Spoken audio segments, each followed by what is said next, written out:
Sometime during the night of Monday, November 15th, 1971, in the Fort Hill section of Charleston, West Virginia, Dr. Charles Cottrell and his wife Betty were shot in the den of their home. Many believe the answer to the question of who killed the Cotrells came 6 days later when the Cotrells' son, Charles Jr., died in a deliberate auto accident. Others, however, are not so sure. At 6:30 in the morning of November 16th, the Cotrells' daughter, Teresa, found the bodies of her mother and stepfather.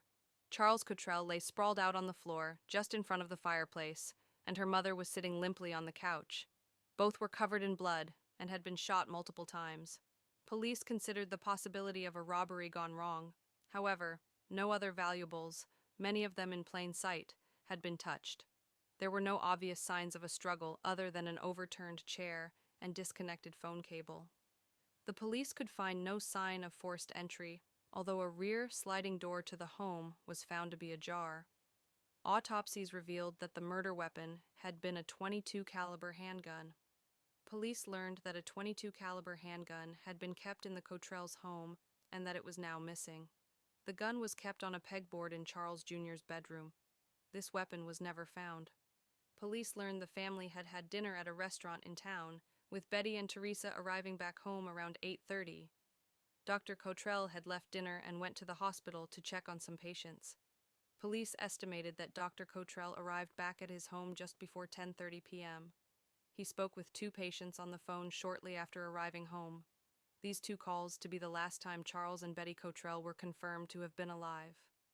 The Cotrell's daughter, Teresa, stated that she had gone to bed at 9:30 p.m. and said she heard nothing during the night.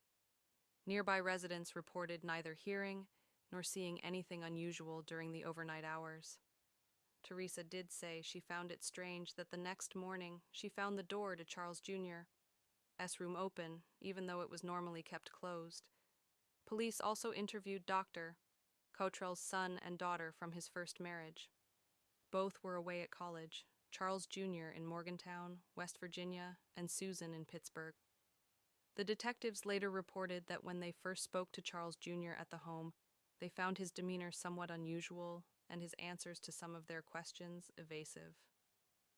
Friends of Charles Jr.'s were interviewed, and at least one acquaintance stated that there was tension between Charles Jr., his father, and stepmother concerning his relationship with his on-again, off-again girlfriend. On Thursday, November 18th, 1971, Charles Jr. was interviewed by Charleston police. He stated that on the night of the murders, he was at his apartment with a friend until about 8 or 8:30 p.m. He then left the apartment and decided to drive to Glenville to visit another friend. He traveled south on Interstate 79 until he reached the exit that leads to U.S. Highway 50. He then decided he no longer wanted to visit his friend and turned to head back to Morgantown. At the U.S. 50 exit, he picked up a hitchhiker who introduced himself as Bill. Bill wanted to go to Pittsburgh, and Charles Jr. agreed to take him. On the way, they stopped in Morgantown and bought beer. He stated he dropped Bill off at the Greater Pittsburgh Airport. He started back to Morgantown, and before leaving the Pittsburgh area, became lost. He made it home, but his approximate arrival is not noted, only that it had to have been sometime after 10:30 p.m.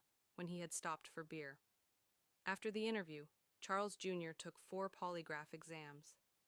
The first 2 tests detected deception when asked, "Have you fired a pistol in the last week?" He replied, "No." The examiner reordered some of the questions, and the last 2 tests detected deception when Charles replied, "No," to the question, "Were you in Charleston between the hours of 10 p.m. and 2 a.m.?"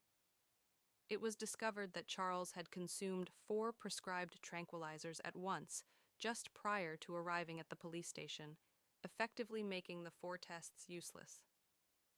In the following days, Charles changed the beneficiary of his life insurance policy from his father to his girlfriend and wrote out his own will.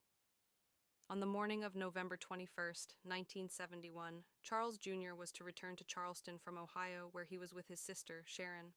As he drove down Ohio Route 308, his car crashed head-on into a tree, killing him on impact. It was determined that the car had been driven into the tree on purpose. Authorities believed that under suspicion and racked by guilt, he had taken his own life. To some, this was as good as a confession. However, in the following weeks, police would say the investigation was not closed, and that is where it has been for the last 50-plus years. Was Charles Cotrell Jr. guilty of murder? Let us know what you think in the comments.